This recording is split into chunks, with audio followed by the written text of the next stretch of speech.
Golfers, welcome back. We're bringing our practice indoors today, and now this is part 2 of learning how to hit your driver. So yesterday we covered the basics, how to hit driver. Now we're going to implement a certain backswing and a downswing pause that you can have that's going to help you, let's say, hit your driver a little bit better and generally create a little bit more power. So the question I always ask golfers out there is, how far do you hit the driver?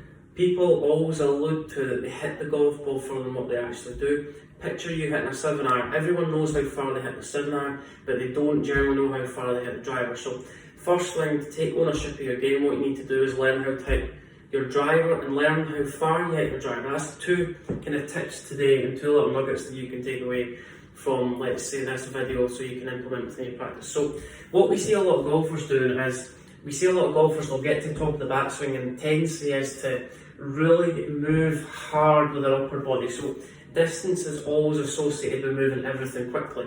But what we need to understand is, to create a little bit more distance, what we need to do is we need to wind up our body properly. So we need to rotate our body properly, create a little bit of power by obviously feel like we're creating a little bit more of a pause at the top of the backswing and moving our body in the right sequence. But what we see a lot of golfers doing is they'll get to the top of the backswing and the urge is to hit the golf ball really hard with their shoulders.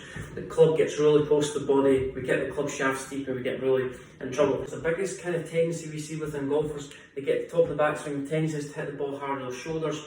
We generally don't create a lot of power. So what we need to feel like we're doing, if you've ever watched Hideki Matsuyama, that's the kind of analogy to use. When he gets the club to the top of the backswing, I just want you to feel like when you get your arms to the top of the backswing, we're making a nice pause. So we're pausing there, we feel like we're pausing for as long as possible, and I just want you to feel like start down the proper sequence. Another job you can focus on, another tip is, when we get to the top of the backswing, I've worked on this before, when we get steep, the club shaft gets nice and close to us and the swing gets narrow.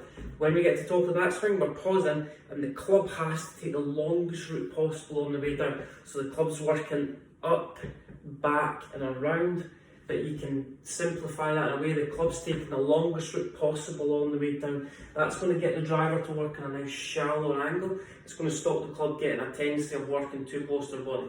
So guys, what you need to do, you need to work on your setup first. You need to work on ball position. You need to work on width of stance, getting the shoulder tilt. But when we get to the top of the backswing, we feel like we're pausing at the top of the backswing. That's going to allow the hips to just open up slightly first, and the club, we're keeping the arms nice and paused, nice and width in our arms, and the club's working up, back and around on the way down. The club's taking the longest route possible on the way down. That's a driver tip for today. So implement that within your practice and let me know how you get on. So the club has to take the longest route possible on the way down. That's another kind of thing to think about to shallow your downswing path if you're somebody that generally gets a little bit steep on the downswing.